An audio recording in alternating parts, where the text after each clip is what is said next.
Hello everybody and welcome to our mouldy hellhole of an accommodation here in central London. Well, we're actually in the East End, the old East End of London in Tower Hamlets, which is one of the most dangerous areas to be in London. We didn't realise that, unfortunately, until we booked this place. But today we're going to show you the reality of London in 2025. Through our eyes, there's going to be no filters, no crap, no fluff. This is where we're staying, £75 a night. You have a shared kitchen, which is basically entirely made of black mold. And then you have very narrow hallways. We'll bring you inside the room itself, just so you can have a look. Now it's a bit of a mess because we just checked in there, but have a look. Wow, 75 Great British pounds per night for this.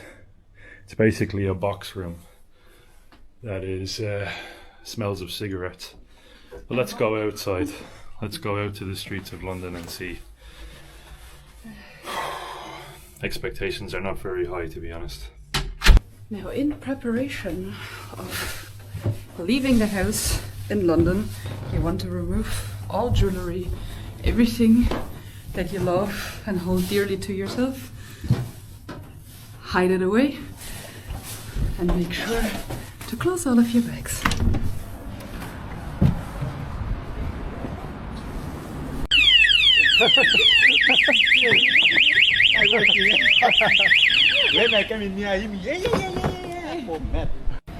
Because of the timeline of events, we're very likely going to post the actual protest first, but this now is our very first day in London, and let me tell you something, I am terrified to be here.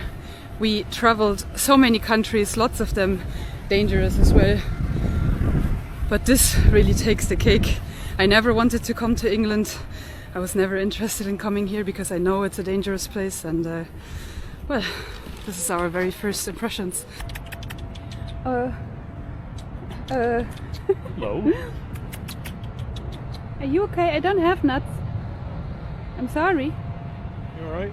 You okay? Go away. Oh my days. What are you doing? We don't want you here. Probably asking yourself, why the hell are these guys staying in East End? Well, we did very little research, and we're also traveling on a budget, obviously.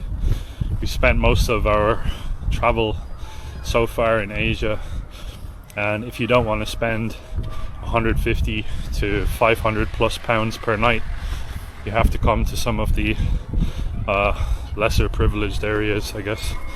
So this is just what it is. We're already seemingly in a not so nice area, but we're going to show you the good, the bad and the ugly, I guess, of our experience while we're here.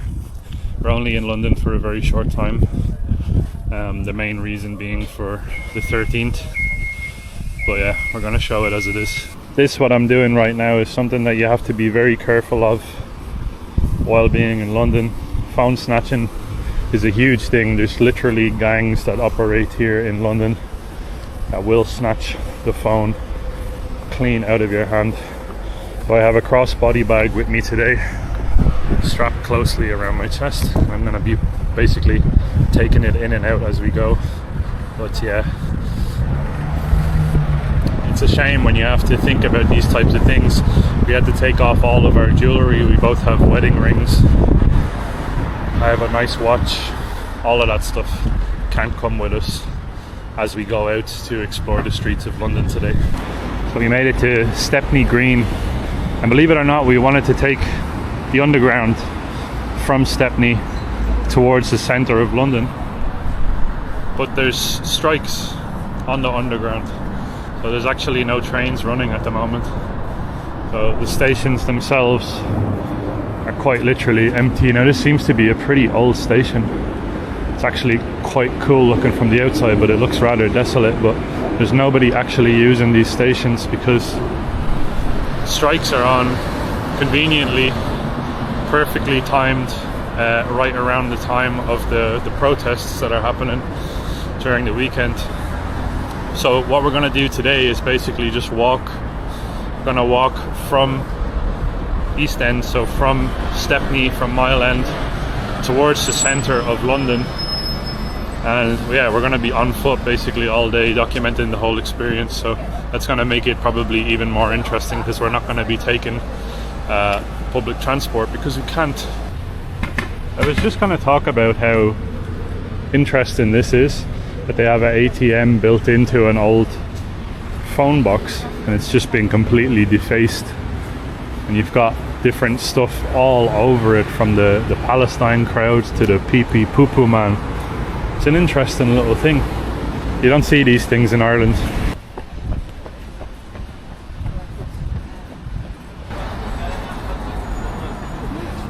We made it to Whitechapel. I'm not gonna lie to you guys, man. Out of every 20 people that we walk past, maybe 2 of them are actually English. It's a bit of a shock. We saw videos online about how bad the situation is here in London, but I didn't realise the actual extent. It's a mad situation. This doesn't look any different. This area here with the markets, all of this stuff here, and these have probably been here for quite a long time. I don't know. The last time that I was in London would have been in 2016, so it's quite a while ago. But these markets here, man, this looks like we just dropped ourselves into a slightly more developed, slightly cleaner India or Bangladesh or somewhere like that. Now, if you go to Delhi, you want to see Indian culture. If you go to Shanghai, you want to see Chinese culture. If you go to England, at least in London, from a tourist perspective, it's quite difficult to find people of English ethnicity, and I'm saying this really quietly because I'm scared that somebody's gonna try to hit me, basically, which I've never been scared like this while filming videos. Usually I'm quite open and I speak quite loudly, and I don't self-censor, but I censor. But in this area here, my God, try and find an English person. Just one. Oh, there's a lady here that might be of English descent.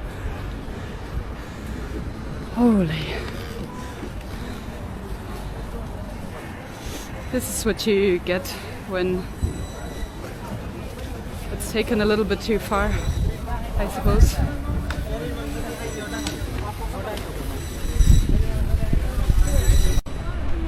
If you want to buy scarves, hijab, those types of things, Whitechapel seems to be the place for you.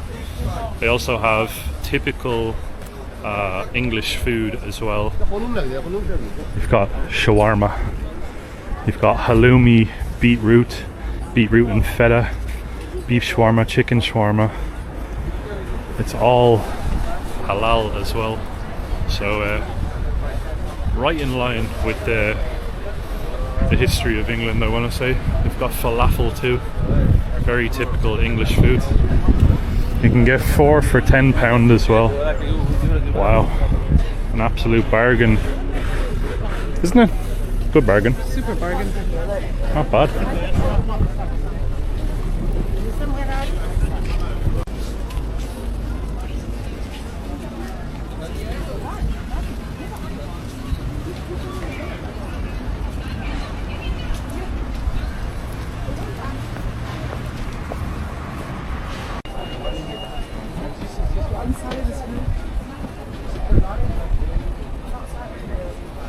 So that's the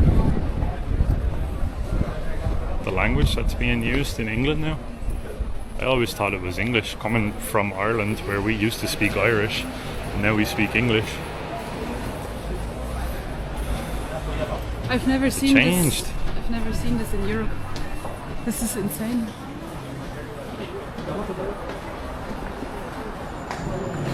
Usually in other European countries the sign would be English, French, you know, maybe Italian or German. This is insane. I don't even know what it is, to be honest. It seems to be like maybe Hindi or Tamil. Anyways, the strike that we were talking about is actually seems to be taking place from about 10 p.m. I think I got it wrong. There's a sign here.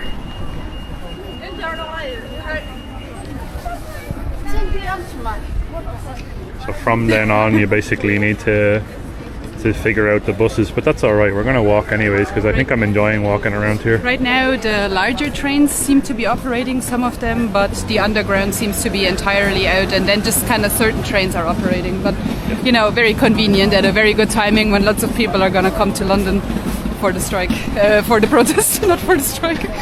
Got the famous Greggs. Maybe I can like run inside and snatch up a sausage roll and walk out. I've seen loads of videos where people just walk in here, grab everything that they want and walk out and don't pay, and no one seems to have a problem with it. Greggs. One of the biggest things that I'm actually noticing walking past all of the shops here is that none of the sales clerks, the sales assistants, literally none of them are actually of English descent. It's insane to see. Just kind of, you know, if you're thinking about like a society and how it operates with each other, like, you know, usually you would have kind of, you know, whatever mom and pop shop on the corner that you trust, that your family went to for, you know, decades or whatever. That just doesn't seem to exist here. It's just all in foreign hands from the look of it. And lots of the products that you can buy around here are actually the same products that we were able to buy in India or in Sri Lanka or, you know, China or wherever. It's really crazy to see. I came here thinking, well, obviously I had my own little bias and stereotypes, obviously coming here because I've seen lots and lots of it in the news, but I didn't know how far the entire situation has been taken, and I thought that I would be able to see like a little bit of English culture or experience, whatever that means, but no chance. Some more typical English food here. A whole assortment. Jalebi. Jalebi, baby. Wow. Wow, you've got everything. This looks to be like a proper mixture of loads of different parts of India. Now, don't get me wrong, I actually love Indian food. I'm a big fan. But wow, this is mad. Ooh. I don't even really need to talk, do I? I'm just gonna let it roll. Wow, look at these dresses, man. Very quintessentially British. You've got a typical mural here where you've got Tamil, and it's in the Tamil colours as well. It's actually kind of similar enough colours to like Tamil tigers or something like that. Brick Lane EI, and then underneath you've got more Tamil as well, and this is the Sari Squad. Our ideas are better than yours. I really don't think so. Yes guys, so we made it to Brick Lane, and believe it or not, they have all of the authentic British food here. You've got Indian kitchen, Bangladeshi kitchen, you have a Bengal village, which is again I believe somewhere in northern India. It's the finest Indian cuisine there, the yellow one, and the green one is a Balti house as well. And then you also have a Turkish or an Indian barber shop as well there. So you've got everything that you could need. And don't worry, across the road as well you have an international supermarket. All of the things that accurately represent where we are. But we have indeed made it to the Brick Lane Masjid. I have not seen, surprisingly enough, I have not seen the church. Man, this is a different world, honestly. see the street sign probably up there. I'll try and zoom it in for you guys, but wow. Ah yes, the Anarchist Book Fair in London. Because lawlessness is exactly what London needs right now. I have to say, these old Victorian Georgian style houses as well, some of them are absolutely gorgeous. Well, we made it to Christchurch Spitalfields, and believe it or not, well, it's not actually hard to believe, but it's closed because England is very, very far removed from Christianity, it seems. This church is quite literally only open one day a week, and that is on Sundays for some services. Every other day of the week, this beautiful building is closed. What a shame.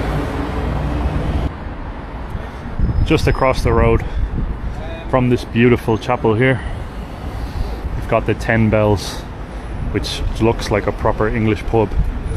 So I think we're gonna go inside and get ourselves a little bit of lunch here. Right, so apparently they don't have electricity in the pub. The tills and card machines and everything else are down at the moment, so we're gonna go in and have a look at the Spitalfields Market. That's a shame about that pub. We were hoping to get like our first authentic sort of English cultural experience. Maybe have a nice crispy beer, some English pub food. This is Spitalfields Market. Let's have a look, shall we? Can I try? Thank you so much. Thank you.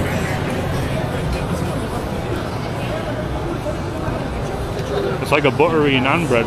Spitalfields Market has been around since I think 1600s maybe. Proper old place. And you can see it, the way it's constructed in these proper beautiful red brick houses here along the side. And it's actually massive. And you've got loads of sort of modern places that are built into it. So loads of different stalls that are selling things like donuts and coffee and pancakes and pizza and everything else in between. Inside the Spitalfields Market you've got the Merchant and Weaver. Now I've no idea about the history of this pub, but we're going to sit down and try some traditional English food. We finally found some fish and chips and ploughman's lunch and a couple of different bits and bobs that seem to be actually English, so let's do it. Right, so an Irishman drinking a pint of Guinness here in London. I've never had Guinness in London, and this is going to be my first pint of beer here while we're here as well. £8, so £8 for a pint of beer. I don't know if that's good or bad or somewhere in between, but it's pretty damn expensive. Let's try it out.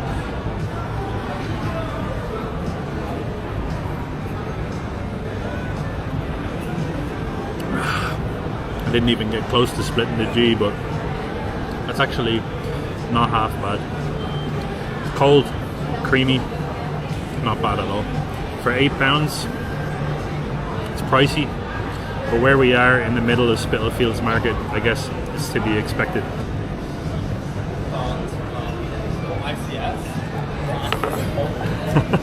I hate Guinness. Now for lunch I ordered ploughman's dinner? Lunch. Ploughman's lunch. Ploughman's lunch. If I was to read it I would have said ploughman's.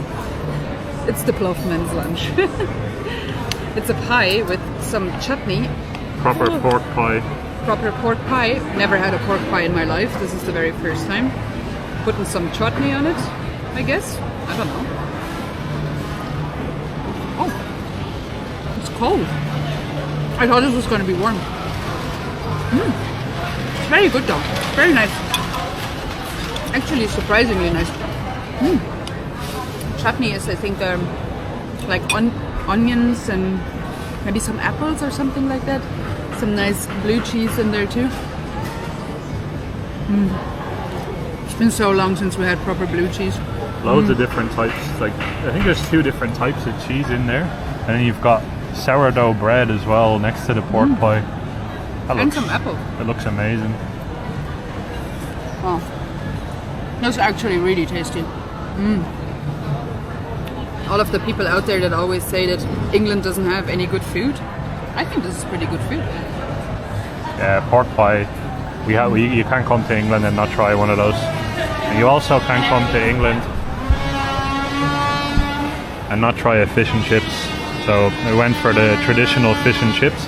There's actually like a big construction project that seems to be happening at the moment just somewhere above us right now, so we apologise if there's any construction sounds, but we've got proper fish and chips here. Nice homemade chips too. Tartar sauce and mushy peas. Try some of that tartar sauce with a chip.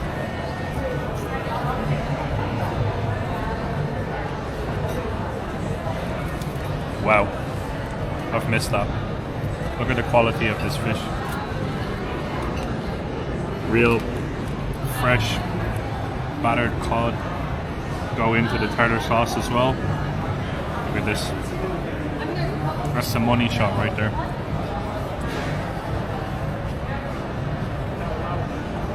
That's unbelievable. Fish and chips, pint of Guinness. What more could you want? Mushy peas.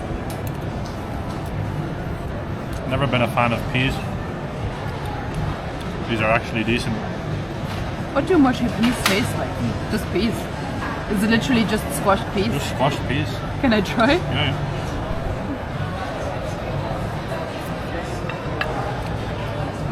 What's the problem with normal peas? I mean, it's good, it's peas, but like, why are they mushy?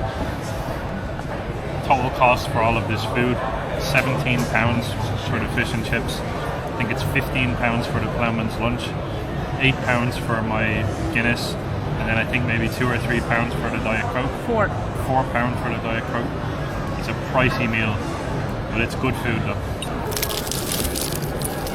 Some ASMR on that fish. This is top quality fish, very, very fresh. I think it's actually worth the money. And the tartar sauce just takes it to the next level.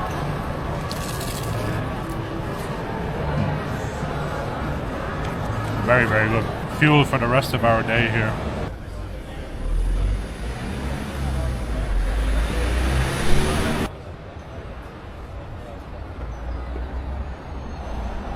The iconic red buses. Something that a lot of people come for. The red buses, the red phone booths, the black cabs. This is England. Very nice, backdropped as well by this crazy looking building. I don't even know what this is. We made it to the Tower Hill Memorial, World War II Navy Memorial. Check this place out.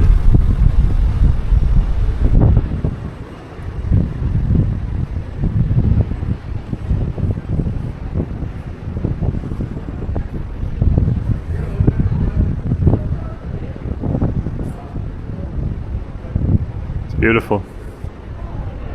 Men and women who passed away in the Navy, British Navy. Their names all the way up and down. Beautifully preserved. Absolute heroes who died defending. These people died defending England.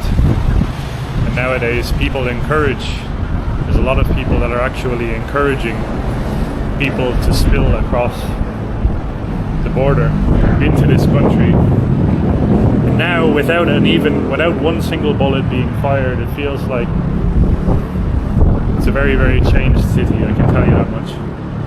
The area where we're staying doesn't feel like you're in England. The areas that we're in now, it's a little bit more touristy. You can see the vast majority of people that we come across are American tourists or tourists from other parts of the world. It's a sad state of affairs, and to be able to be here and see the names of these people who died defending this country, it's just quite sad.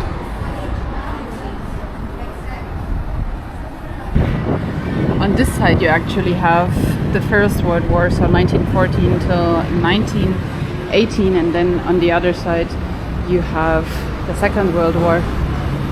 Now this is all people that served on Navy ships, and it actually also explains why they have the poppies here, because poppies is usually a sign before the First World War, and Flanders Fields, where of course the English, the Belgians, the French and so on fought the Germans.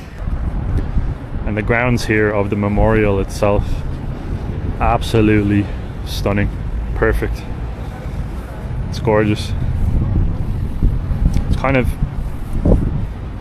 in the center, I guess, of the Citizen M hotel over there, and a couple of other interesting buildings around here too, like this one up here.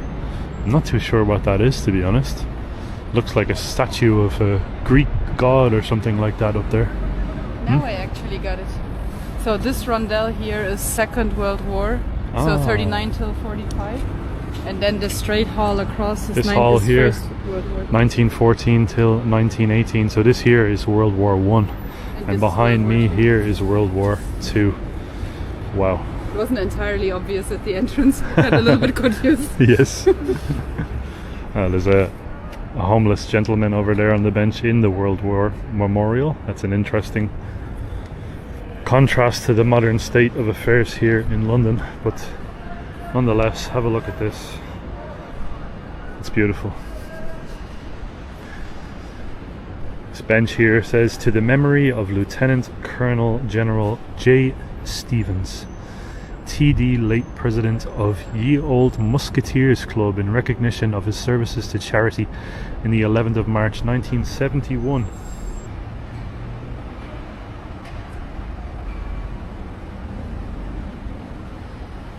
So many wars have been fought all over Europe, so much blood was shed, but coming from an Irish and a German in England, we kind of feel like this is the year, or kind of like the last few years are the years where we as Europeans really need to come together and start working together and start defending our home country, if I may say so. This kind of feels like we're losing our traditions and we're losing our origin story step by step, to the point where nobody will remember anymore, and that would be very, very devastating.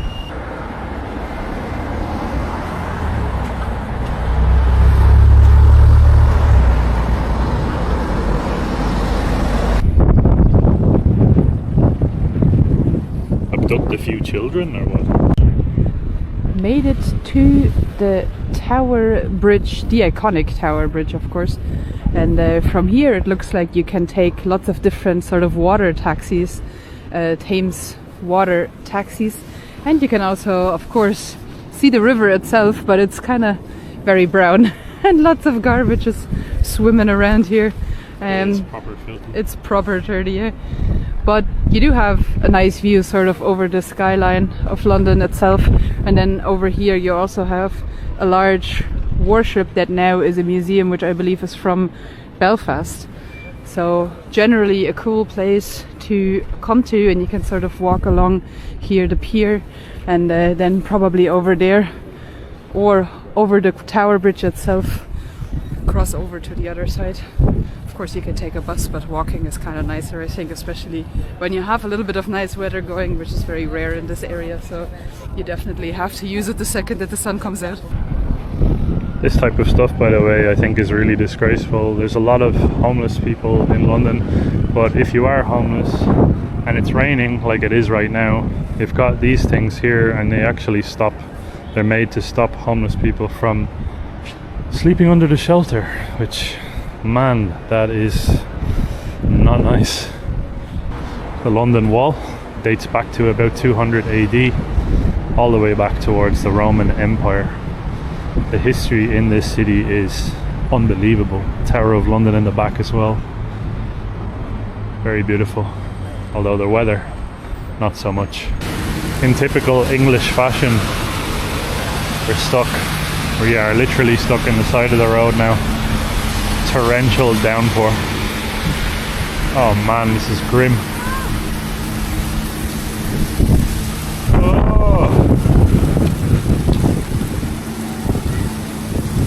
Nasty. Right everybody, so we made it back to our rundown flat in East End of London, And we just wanted to quickly put a cap on this video.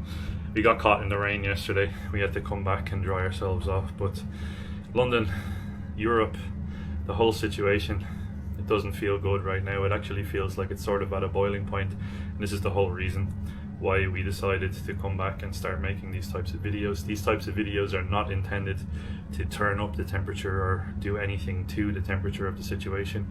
We are simply here to record and show the actual reality of what it's like on the ground. London doesn't feel safe. It doesn't feel like the English people are getting the treatment that they deserve as natives of the country that they're in. It's a very shameful situation that this country is in, and we think that it is absolutely currently at a vital turning point in England and in Europe. With the recent assassination on Charlie Kirk, it's changed everything, and we can feel it, and everybody around us, I think, can feel it as well. The people that we are speaking to online and in person, my own family, our families, we can all feel it. It's not a nice situation to be in right now. It's all being done on purpose, in our opinion. People are coming in. Our culture, our traditions, and everything along those lines are being changed very, very rapidly. Cultures are being basically slowly but surely eradicated. We have left behind the traditional values of Christianity, which England was founded upon.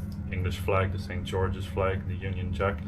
The Irish flag represents the unity between Catholics and Protestants of Christianity. All of the flags in the continent of Europe represent Christianity for the most part. Most of them do, and it is just a sad situation that's currently happening, and that's the reason why we're making these videos. So if you do appreciate it, if you are someone who is worried about the current situation, you're probably going to want to stick around here with our channel, because we're going to be one of the few channels that are going to just openly speak about what's going on. This isn't about color, this isn't about religion, this is about the situation that we are worried about right now, and we actually need to do the opposite of dividing people further. We need to come together. We need to go hand in hand together forward with hope for the future of this continent, of the country of England, the country of Ireland, France, Germany, Spain, Italy, Austria. All of the great countries in Europe need to band together peacefully. Let our voices be heard. Don't be afraid. And we hope you enjoyed this video. There's much more to come.